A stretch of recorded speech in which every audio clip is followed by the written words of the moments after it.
Welcome. Thank you. Thank you. Good to see you. Good to see you. And logistics is a tricky business to be in a world that's concerned about sustainability, right? Almost by definition, you have to move stuff and consume energy to do it. And yet there are ways of optimizing. There are ways of thinking about alternative fuels, alternative routes. Yeah. Famously, UPS studied its route logistics, and their delivery trucks in the U.S. no longer make left turns because they found they're just sitting there idling, waiting too long. And so in that manner, there may be some interesting fixes that you can find when you apply a bit of analytics. Nowadays, we would use maybe machine learning, AI, but even simpler tools. So tell us a little bit about how you're trying to make your efforts more sustainable. Yeah, well, firstly, thank you for having me.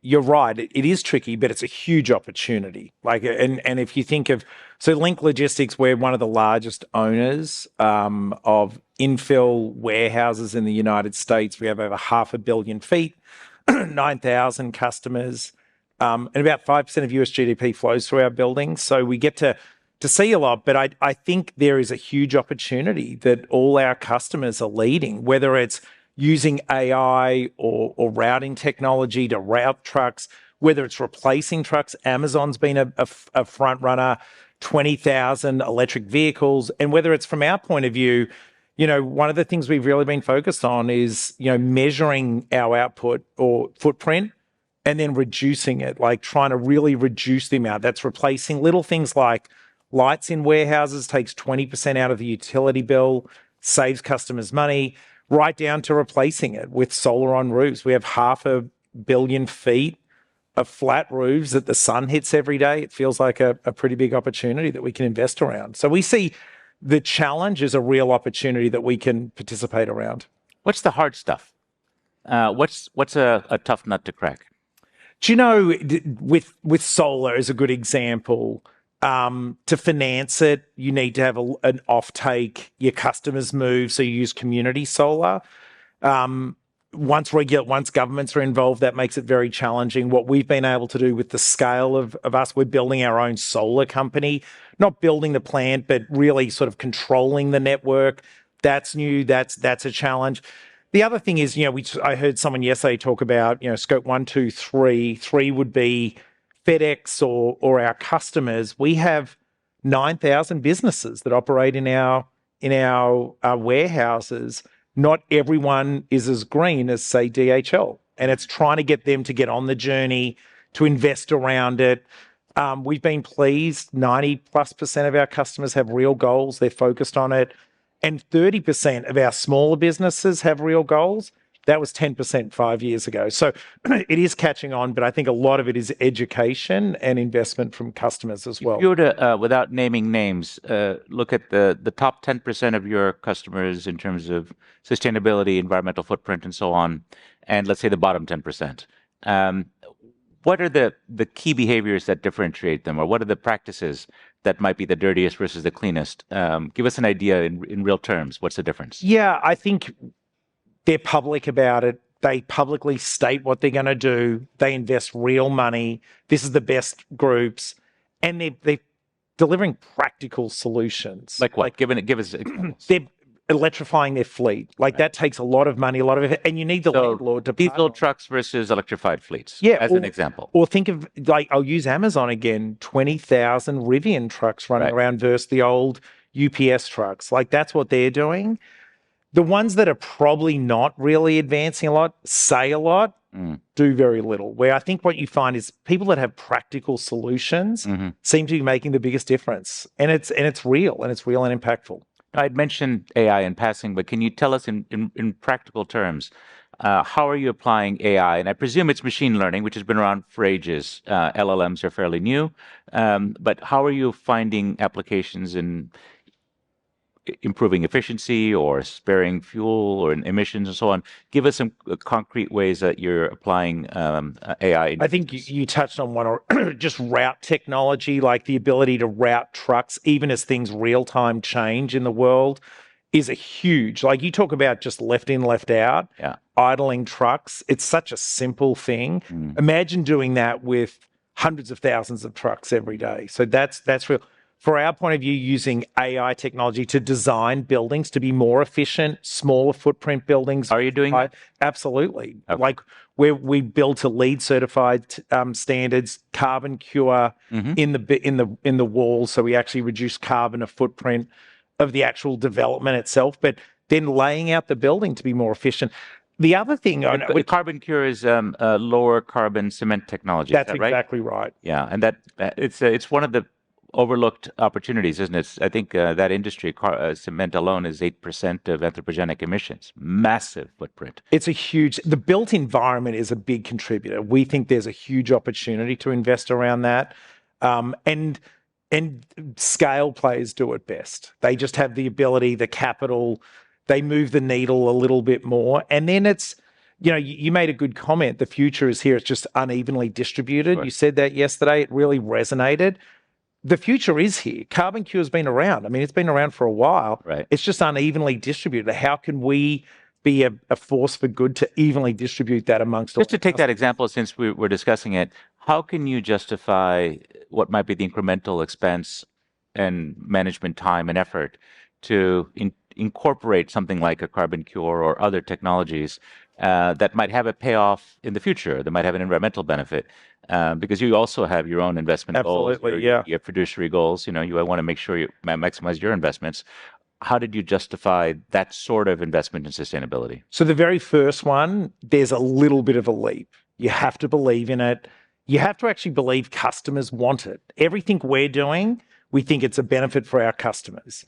And then what happens is a DHL's like, wow, I will pay, or I'll lease it a little faster, or I'll stay a little longer, or it's a little greener for me. And then all of a sudden it becomes a little bit more repetitive income off it. So it's really the cost maybe a decade ago was wildly different. Yeah. It's a little more expensive, but if you can get a DHL or an Amazon or, some of these, Kuehne Nagel's another big customer of ours that really values this.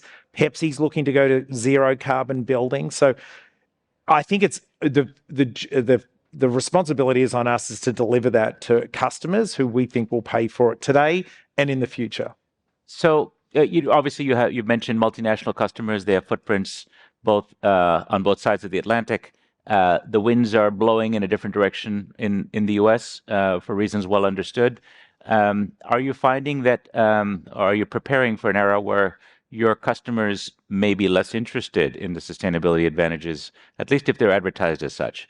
We've already heard from a SAF company yesterday that said they're rebranding to be called synthetic aviation fuels, not sustainable aviation fuels. And I've heard that from another source as well in the industry. They're rebranding themselves because the word sustainable is blacklisted by the DOGE people. And you're asking for trouble in the new era in the U.S., along with diversity. They have certain watch-out words, climate change itself. And so how do you prepare for a world like that? What are you going to stop doing, or what are you going to rebrand? We're not going to rebrand anything. We actually, again, like the speaker before, talked about practical solutions. I'll use the simplest one. We've spent over $100 million replacing old fluorescent lights to high efficiency lighting. It's part of a sustainability goal. It cuts 25% of energy need. And guess what? It saves 25% of the utility bill.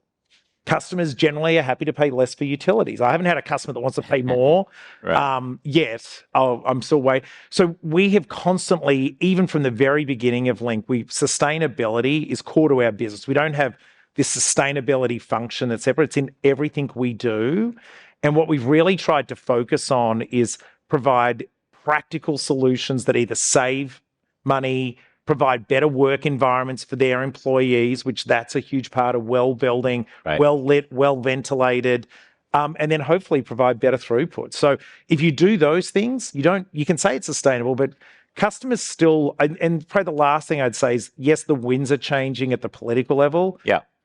I think if you went and polled customers, that is not changing. Our businesses continue to look for solar, for EV charging at buildings, for battery. They are still committed to this. It's a multi-decade long journey we're on. It's bumpy. It was bumpy before as well. but we're committed for the long term. Let's get the lights up. Let's see if there's a question. I know I'm going to read one from the Slido, which asks about carbon credits. Are you using those? Are you considering using those? Meanwhile, let's see if there's another question from the floor. We don't use it. I mean, we've done additive stuff where we've actually spent money on forestry, the American Forestry Foundation, to create carbon credits, but we've tried to do things in an additive nature versus going and buying them on the market so far. Are you getting your any kind of pushback on nature-based credits? Some of the challenges that were there in that marketplace. Is that partly why you're wary? Yeah, and we just feel like being additive instead of buying them. Like the best kilowatt of energy is the kilowatt you don't use. Our real focus is the megawatt. Yeah, the megawatt. Cut that first. Yeah. And then replace it with solar, and then we've tried to be additive wherever we possibly can. Okay, great. A question here. This is Rad, VP Supply Chain for an e-commerce company. So my question is two. Number one, in the current world of hyper local delivery and all that, where consumer wants everything fast, how this would actually help the fact that we want to reduce the last mile cost. At the same time, we have to give multiple delivery. That's one. Number two, what can we do to incentivize consumer behavior to ensure that they're okay with consolidated delivery and not just kind of, hyperlocal kind of delivery? Yeah. Well, I try to tell my teenage children that you can consolidate things and get it delivered a little slower. So one thing is, once you deliver to speed, what Amazon has done in the US with their 8 regions, 20% less touches, 20% less miles per delivery. So they have actually, by getting closer and speeding up the supply chain and using AI, they can deliver it less. So that would be the one thing. The second thing is, I think it's replacing archaic, modes of transport, diesel trucks with electric trucks, diesel vans, petrol vans with electric vans, which if you're in the US now, most of the Amazon vans now are electric. So that push to the last mile. And then the other thing I'd say is actually having sustainable buildings. The built environment is it has a huge carbon footprint. So it's on us, the landlord, to really be investing in those buildings and providing a more sustainable actual environment there. Another quick question. There's a question here. We'll make it fast. The gentleman with his hand up there. Quick question and quick answer, please. Thank you very much. I'm Lawrence Campbell from the Carbon Trust, and a quick question to you is, have you seen your customers, your large delivery chain, seeing an interest in a low emission delivery separate from your other supply chain? So sort of looking to pay a bit more on a lower per mile delivery separate from your other deliveries? Yeah, one, I think that's a broad-based offering. We haven't seen a lot of that yet. We do see commitments to investing around that, but we haven't seen a huge amount from our customers on that right now. Right. We're out of time. So please give Luke a nice round of applause. Thank you, and good luck with your efforts. Cheers, thanks.